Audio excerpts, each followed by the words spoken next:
conviction.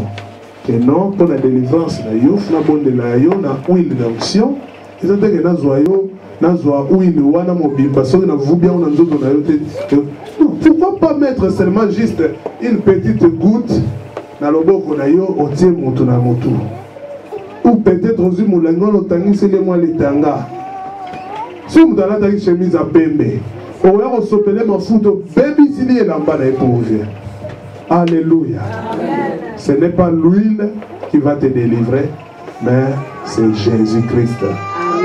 Si quelqu'un te dit non, il faut avoir l'huile ou bien l'argent, tu lui dis que le livre des Proverbes, là-bas on nous a dit le cheval est équipé pour le jour de la bataille, mais la délivrance appartient à qui?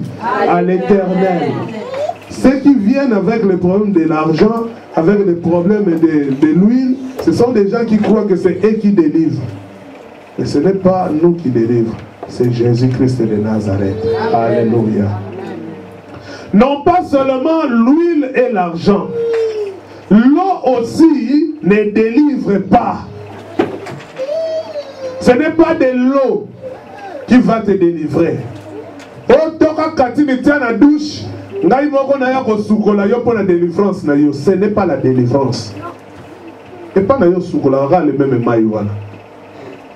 Mais curieusement, batubali koko samana makamba boye, abosali ke pas na bango sukola kana bien, mandimi na yeba ke ba sukola ye. Yobolinga ka se ba sukola yo. Comment se fait-il vraiment? Ok, ne ba sukola yo kana mayo sukola. Oh ya sukola ma verre. Bien-aimé, ce sont des choses qui se passent dans la vie des gens. Peut-être toi aussi tu es déjà passé par là. J'ai eu des gens qui m'ont dit, pasteur, moi j'ai eu toutes sortes de délivrances. Je lui ai demandé quelles sont ces sortes-là de délivrances.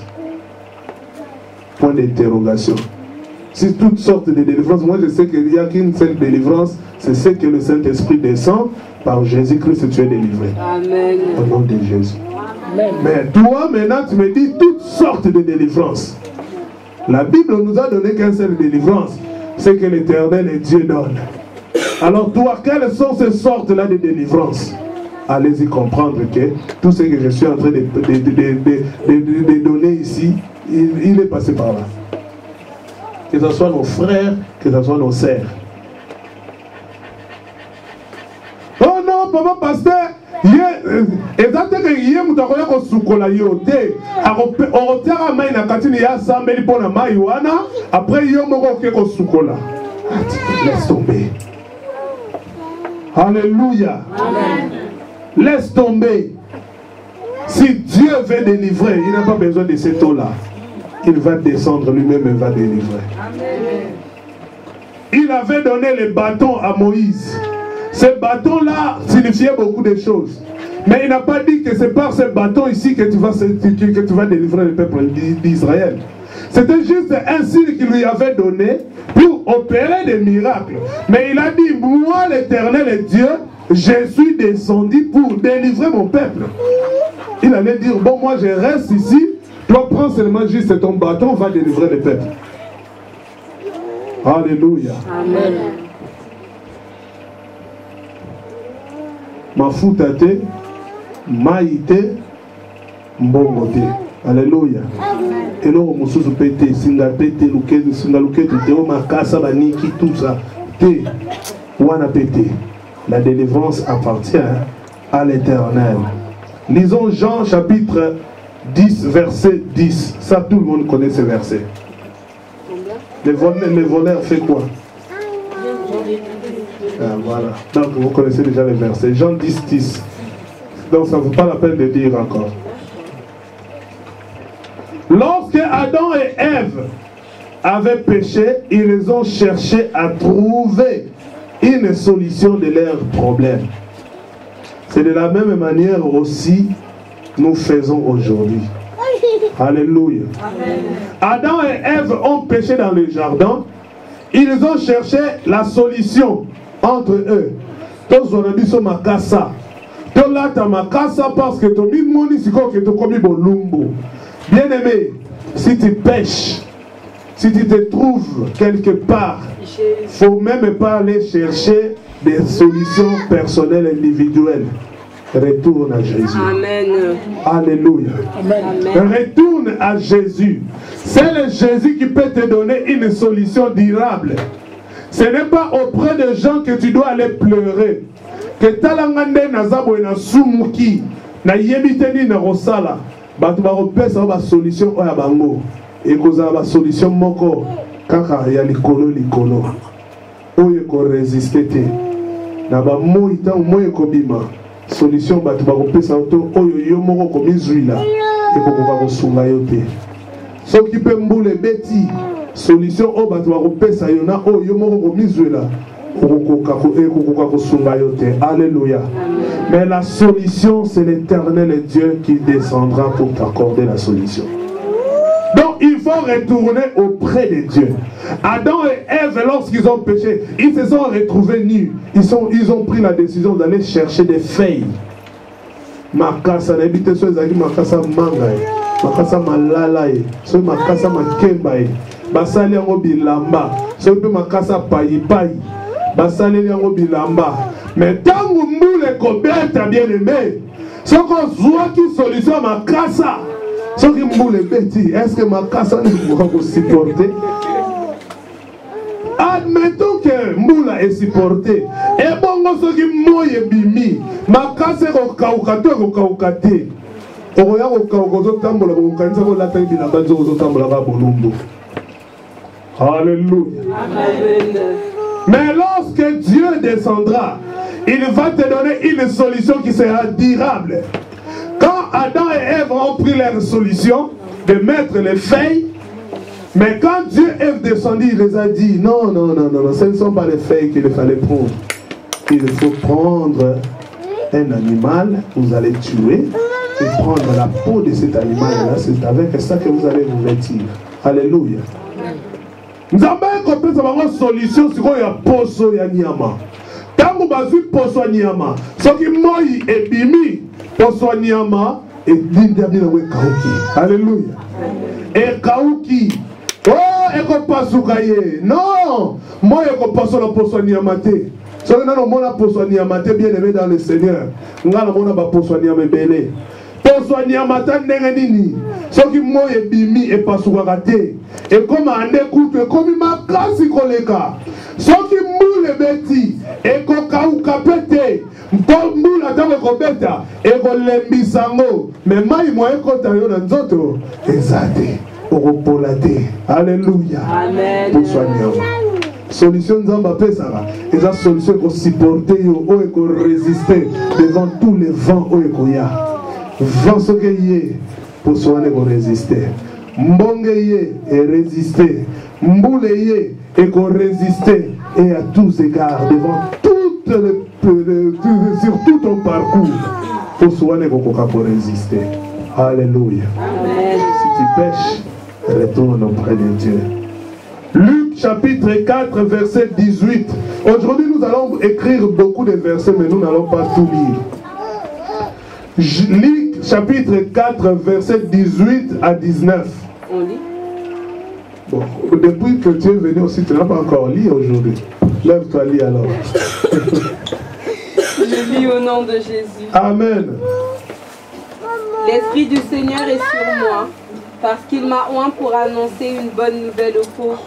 Il m'a envoyé pour guérir ceux qui ont le cœur brisé, pour proclamer aux captifs la délivrance et aux aveugles le recouvrement de la vie, pour envoyer libres les opprimés, pour publier une année de grâce du Seigneur.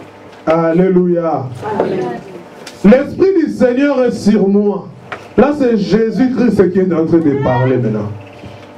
Mon lit, mon anzambe, ezali kolonanga. Koloya wa pakolinga ipertininga ina kende go délivrer ba captif. Alléluia. Bien-aimé dans le Seigneur, c'est le Dieu qui peut délivrer. Mais je vais te dire une chose. Si ton cœur aime encore pratiquer les péchés, désolé, mais je vais juste te le dire que tu sers encore le diable. Alléluia.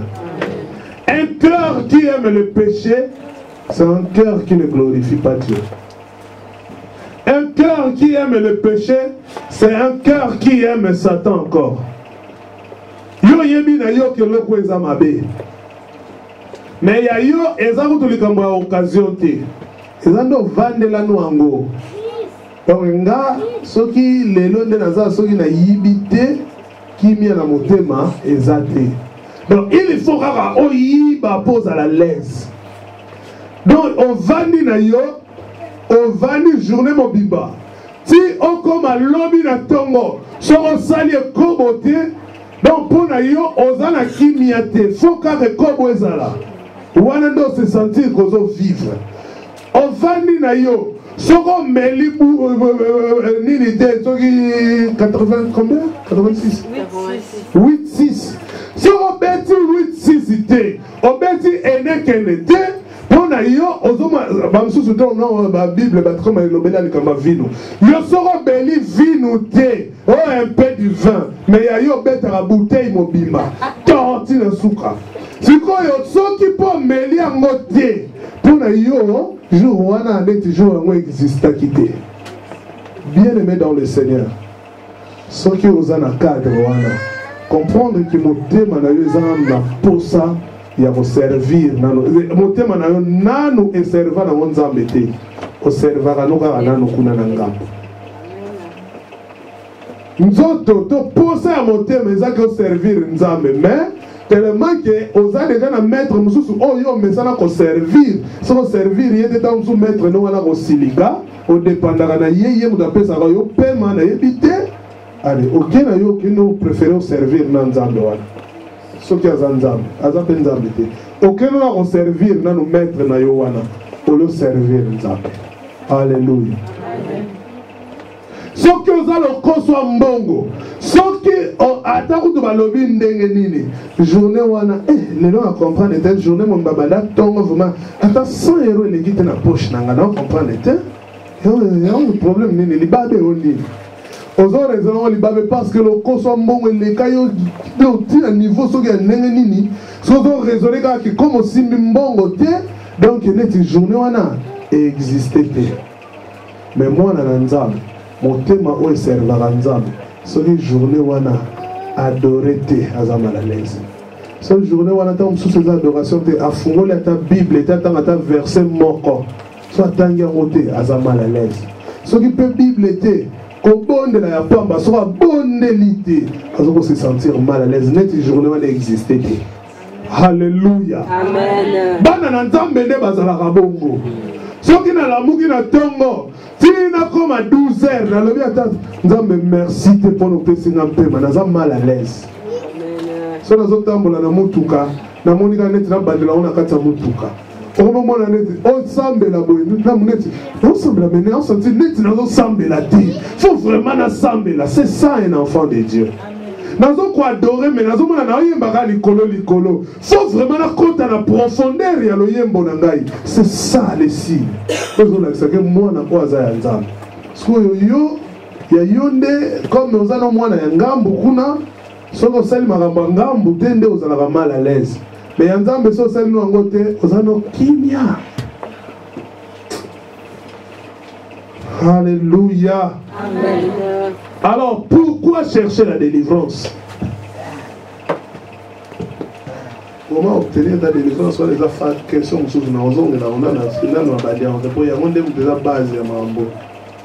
pourquoi chercher la délivrance? Bien aimé, l'homme doit savoir pourquoi il cherche la délivrance. Et je vais rapidement te dire déjà que quelqu'un qui a besoin de la délivrance, c'est quelqu'un qui s'est fatigué avec les péchés. Alléluia. Quelqu'un qui a besoin de la délivrance. Pourquoi obtenir la délivrance? Je vais obtenir la délivrance parce que j'en ai marre de servir le diable. Je vais chercher ma délivrance parce que j'en ai marre de souffrir. J'en ai marre avec cette souffrance. Quelqu'un qui cherche la délivrance, c'est quelqu'un qui a pris la décision de se séparer avec le diable. Bien aimé, si tu n'as pas encore pris cette décision-là de se séparer avec le diable, il y a délivrance. Alléluia. Yakano Andawanza. Yakano Andawanza, parce que là on a posé la délivrance de Yakano Oka. Pour te comprendre, yo, aux années on a posé au continent nos vies na yowana. On va vivre na yowana. Au continent on vivre sous bien. Si tu es dans ce cadre-là, bien aimé, pardon, je te demande pardon. Il ne faut pas chercher la délivrance. D'ailleurs, même avec les gens que j'avais dit ici, que ceux qui sont tout autour de moi, qui viennent travailler dans l'église, ils sont obligés, j'avais dit obligés, mais c'est juste une expression pour les dire qu'ils sont obligés de passer par la délivrance. Mais c'est ton cœur en toi. Si tu te sens que j'ai besoin de la délivrance, tu passes d'abord la délivrance, ça va t'aider. Amen. Amen. Ça va t'aider. Si tu te sens aussi que non, pour moi, ce n'est pas ça, ce n'est pas grave. Ce n'est pas grave, ça c'est toi. Et je prierai seulement Dieu qu'il te fasse voir que tu auras besoin de la délivrance. Ce n'est pas aujourd'hui, demain. Alléluia. Amen. Pourquoi je dois avoir la délivrance? Parce que je suis fatigué avec le péché. Je suis fatigué avec les péchés. Bien aimé, Moutoufoua alemba masumu. Na lia masumu, na mela masumu. Yaba kalinga masumu ako kalinga na sala. Yako tumba na sala. Yako yita na sala. Na sala toutes sortes ya masumu. Na ya mubesu na sala. Mais sikoyo na tondi na lembi masumu. Sita sikona landa nani? Yesu Masia. Donc, nazo décision, nazo nini, délivrance nanga. Pona sila na nani, na satana. C'est ça la délivrance. En finir avec le diable. Mais c'est le diable, je t'ai servi il y a longtemps, je t'ai servi, je t'ai donné tout ce que tu avais, mais maintenant je prends la décision, je ne vais plus te servir. Je vais servir l'Éternel et Dieu, c'est lui qui m'a créé. Alléluia. C'est ça qui va te pousser d'aller chercher la délivrance. Mais si tu te sens que Ngaï n'a besoin de vivre, bien les maisons ont besoin de vivre, pardon.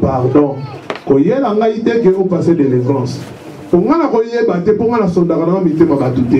mais l'Éternel est Dieu, le saura. Il sait que toi, tu as encore envie de vivre là-bas. Alors, comme tu es venu chercher la délivrance, moi, si Dieu me permet que je puisse quand même prier, je vais prier. Mais ça sera pour ton malheur. Vous saurez pourquoi cela sera pour ton malheur. Parce que les démons vont fuir. Alléluia. Les démons vont sortir. Ils vont partir. Mais après, ils vont repasser pour voir l'endroit où ils étaient. Lorsqu'ils vont venir, regarde. Oh. Mais il y avait un feu qui était descendu dans ce corps qui nous avait fait sortir, non? Je voyais qu'il y avait Jésus qui était dans la vie de cette personne. Mais apparemment, il n'y a plus rien. Il n'y a même pas le feu. Il n'y a même pas la personne là de Jésus. Je ne le vois même pas. Bon, la maison est encore plus propre. Ah mais non, je ne peux pas rester alors seul. Je vais aller chercher 7 démons plus puissants que les démons qui étaient déjà là. C'est ce que le diable va faire. Alors si tu avais qu'un seul démon, ils vont venir 7. Plus c'est lui qu'on avait chassé, ça fait combien? 8. Et ta situation, la Bible nous dit, la situation de cette personne-là va devenir plus pire qu'avant. Vous avez dit que avant délivrance, comme on l'a dit que nous avons passé délivrance, nous avons et comme au passé délivrance, au zongeli on a bête moi chita sima. Au bête chita sima pas au long na niveau ya moulagi moko comme na niveau quasi. On est comme maman ba église wana. Habito to les gars ba côté wana. Les gars ba côté wana, on est dans le Congo la source ba problème on est dans ba kisawi. Parce que les gars kuna so kuta na kana yeso solo on va tirer la kuna. Bien aimé, si on goûter Yesu, à tout pays ou pour vous. Alléluia. Pourquoi chercher la délivrance? Point 1. Pour les progrès de toute ta vie. Pour les progrès de toute ta vie. Je vais chercher la délivrance pour les progrès de toute ma vie. Écrivons 3 Jean, chapitre 1er, verset 2.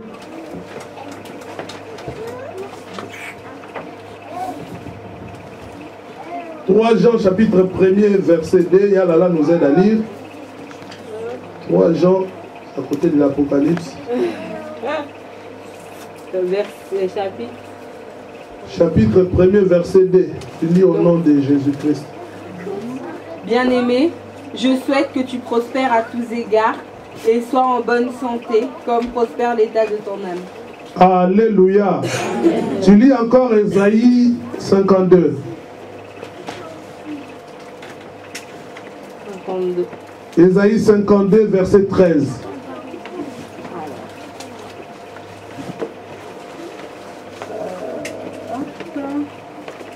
Voici mon serviteur prospérera, il montera, il s'élèvera bien haut. Merci. Alléluia. Amen. Dans la pensée de Dieu, et que toi tu prospères. Oh, je croyais que tu vas dire Amen. Amen. La pensée de Dieu, assis sur son trône, il veut que toi et moi nous puissions prospérer. Dans la pensée de Dieu, et que rien ne te limite, et que rien ne t'empêche. Dieu veut que toi et moi nous puissions prospérer. Mais sauf que il y a un ennemi qui ne veut pas que toi et moi nous puissions prospérer. Alléluia. Amen. C'est le diable. Et lorsque tu es sous l'emprise du diable, c'est pour cela que tu verras que tu ne fais que tâtonner. Au bandit commerce, commerce comme au souki. Or, Nzamba loba qu'il faut prospérer. Fallait au douce-là, au créca, au passe-là. Ba blocage à bango, et ça bima logo là. N'habitez sur le bima, sur une ligne. Et là, au moment où on est dit, n'être à l'autre côté. Bah, tiens, qui blocage, bah, on a besoin que grand béton tout tient les liboso. Mais ils ont passé là, bah, béton, on a donc, ils ont les canapés, les nions, ce côté bimi, ok, yo sali makamuna yo. Alléluia. Parce, loin des a pensé dans Zambé pour la banane. Alors, ceux qui n'ont pas sentir qu'il y a un bon il y a toujours eu des blocages, il y a toujours eu des freinages. Il faut checker peut-être on a besoin de délivrance. Alléluia. Amen. Pourquoi chercher la délivrance? Quelqu'un qui est dans la captivité, sa vie ne prospère pas. Sa vie est limitée. Sa vie est bloquée. Admettons que cette salle, c'est ça ta prison. Prison au Batiayo. Bien aimé. Au longwa kuna na katika tokoya na miro osuka. Bou. Non, awa tena kene bon. Bou beta na miro. Ozongo ke kuna bou miro, ozonga bo miro. O vina yo, eza limité ko banda ko tournoyer na kata 4 miro oyo. Oh mona batu mususu azongo mukanda ata frontière à Belgique pamba mona te. Mukande condamné. À ta frontière à Belgique à Pam. Comme vous le savez, non, Belgique, Belgique, c'est bon, Espagne, c'est comment? Alléluia. Amen. Osa limité. La vie spirituelle, dans ta vie spirituelle, limitée. C'est pour ça que tu verras d'autres églises. C'est comme si on a déterminé le nombre de gens dans cette église-là. Ce n'est pas question de la salle. Oh non, la salle ne contient que 50 personnes, il faut qu'on soit seulement 50. Pour eux, ce n'est pas question de 50 personnes de la salle. Mais ils sont limités comme ça. Les diables, Atiela Bango déjà limite, que bien on les 50 membres. Donc, Banda Bokenda Nzambe. Donc, ça 10 ans, notre église a déjà 10 ans. 10 ans, Bokenda la Kuna Boye.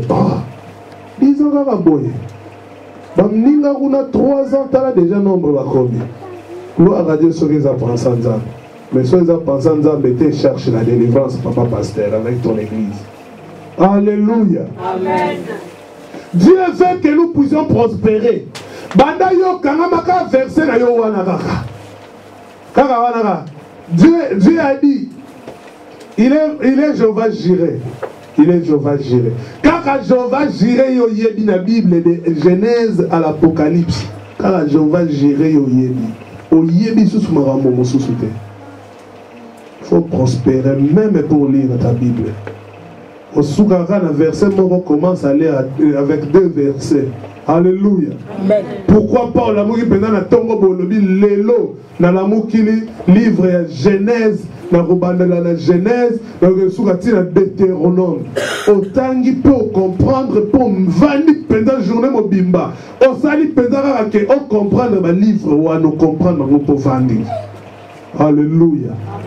Yo banda au Soukara ya yo chapitre yebi tellement que dans banane école primaire ba pesa bino ba Nouveau Testament wana mukie wana ezara na Nouveau Testament rara évangile à Matthieu, il y a Jean, il y a Luc, na nini 4 livres wana rara. Oh siko ya vandela 4 wana.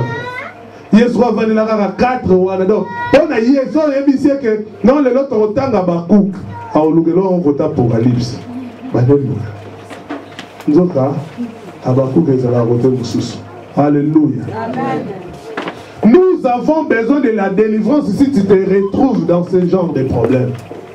Tu as besoin de la délivrance. Dieu veut que tu puisses prospérer. C'est ça la pensée de Dieu. La pensée de Dieu pour ma vie, la pensée de Dieu pour ta vie est que tu prospères. Sinon tu seras limité comme ça. Tu es là et tu es tellement habitué dans ton prison, là où on t'a mis. On va dans la partout. Donc on met ça, on se peut la paix aux bongo. Mais non. La pensée de Dieu est ça que yo ont percé. Pensée d'Anzambe est ça que yo ont la limité. Amen. Abi, je veux que mon serviteur prospère. Abi, pro serviteur n'a amata encore plus haut. Amen. C'est ça la pensée de Dieu. Ce qui a fait que yo ose la limiter, ils ont pensé dans Nzambe. Ce n'est ni la pensée de Dieu, peut-être c'est la pensée de tes parents aussi. Hein. Parce que si tes parents aussi sont de ce côté-là, voilà, animés par les diables, ils vont te limiter très bien. Banda oya poto. Baninga basala bambongo. Yo, osana niveau de yo mbongo bakate la yo. Tu ne peux pas dépasser 5 000 €. Il y a des gens qui sont ici depuis qu'ils sont en Europe. Ils n'ont jamais touché 5 000 €. 5 000 €. Attends, tu as compte que chez Kula, à Simbangote. Oh, il y a drogue à Simbangote. Et bon, il y a Kayo au Kokisnaonde. Alléluia. Allez-y comprendre que tu es limité. Bien, mais vérifie un peu. Bah, montant au yo Simbaka. Est-ce que c'est ça la peine que Simba montant mon beau pédale au santé pédale que y a un ballon et n'est qu'à ni pédale. Pour un mois, il y a 5 000. C'est mon compte qui dit qu'il y a 20 personnes. Si 20 personnes, ban souk Simbi, 5 000. Tant on peut dire que Simbi, on passe que yo montant wana, bakate la yo angote. Yo bakate la ko faut souk na 2000. On comprendre te nengo ko zonga na mbanguti. On souk na c'est à 2000 ou bien à 2000. Allez-y comprendre que tu es limité. Et maintenant, au salaki siko au moins violence moroboye, au dépasser limite. Directement, va t-il aller au agent. Donc, il faut récupérer. Parce qu'il y a à déborder. Quelqu'un qui est dans la captivité, Azalo la mutumo bakangi singa na loke tout na kingo to na lokolo. Azo dépendre na moulaï à Singawana. Ce qui Singawana est à 50 mètres. A koki kokende au-delà à 50 mètres. akocircule kaka na rayon ya 50 mètres. Soki ezalaki singa ya 2 mètres, akotikala na 2 mètres wana. 2 mètres financiers, 2 mètres matériels, 2 mètres spirituels, 2 mètres. Donc, moulaï na ye, oh, prophétie. Alors que ne musika tiaza limité. Oh ma bondeli, ami katela déjà yaye moko kutu yanga 30 minutes. Soki na bondeli mingi 30 minutes. Après le dit que non parce que Bible le dit on prier sans cesse. Elle mon on prier dans les sous-sous. So na sangisi o atongo na ya midi na pourquoi. Au moins 30 et ça là le rôle là 1h30. Bien aimé. Siko yo pe écoute yo tellement so ba dio sambela.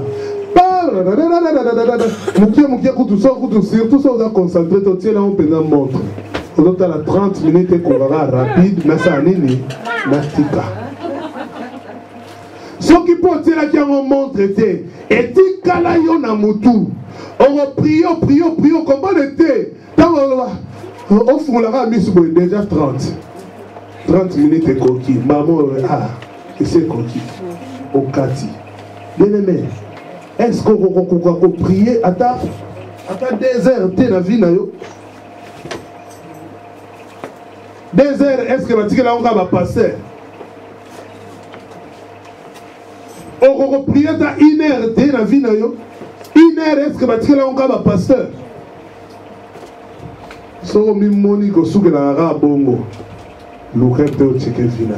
Alléluia. Et ma limitation, entre parenthèses, Bamsou ba memia ngoti na église. Non, monité. Na catholique kilt ezara à 2 heures. Mais awa, vous comprenez kilt bana bandaki. Bien aimé, bato ki mangu kutu. Ki mangu soki bakena bango tongo. Timbutu. Ntintsani na ntintsani. Otala bango boye na makolezo forme moko boye likolo ko beta ba défilé ba yebi na bango nzambe pe o bazo servir te.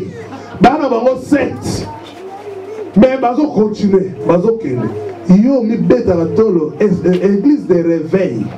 Église de réveil, église de sommeil oui. Dans les églises de réveil tu dois percer. Au monde na musika, au lukoko ma musika. Alléluia.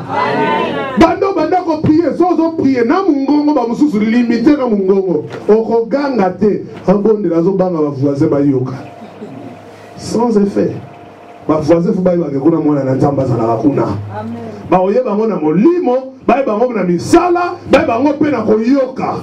Ah, kuna ba adoration etokaka kuna des fois tes voisins mati akiti er moko boye atali otali kama zo yana kanda na yewana papa voisin non c'est juste je suis en train de prier ataka na wan ndenge nini erosila alléluia amen kama zo kito tout il susu yo bando ya église ata roko baba na makambo nzambe.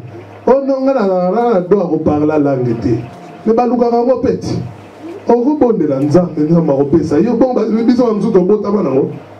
Tu bonner la qui benzambe, na rompe pour parler la langue. Pourquoi pas prophétiser? L'église muso okendo sali 1 mois. Ata oyo ata nzambe na kiti. Ya ba nzambe akitaka te. So akitaka na ebite mais akitela côté ni ne pas banani. Peut-être qu'il dit pas mon tour tellement que mon lit moi soni avant de pécati na ya zotana na lo ba peut-être que nzamba kiti pa nanga na vanda na ngaka limité. Pourquoi obtenir la délivrance? Deuxième point.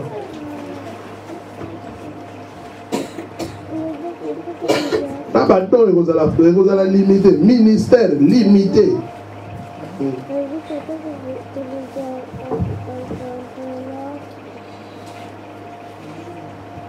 Pour te préparer pour le jour de l'enlèvement.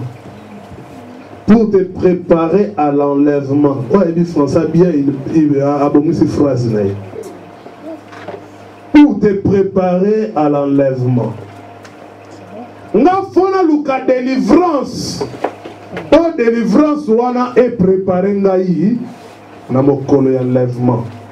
Bien aimé dans le Seigneur, laisse-moi te dire que au jour de l'enlèvement, un seul péché dans la vie d'une personne va peser des milliards de tonnes. Qui fera que l'Éternel est là, Jésus-Christ est là dans les airs, parce qu'à Kitate Gabani, le rôle à Danki, et Bani Rokene.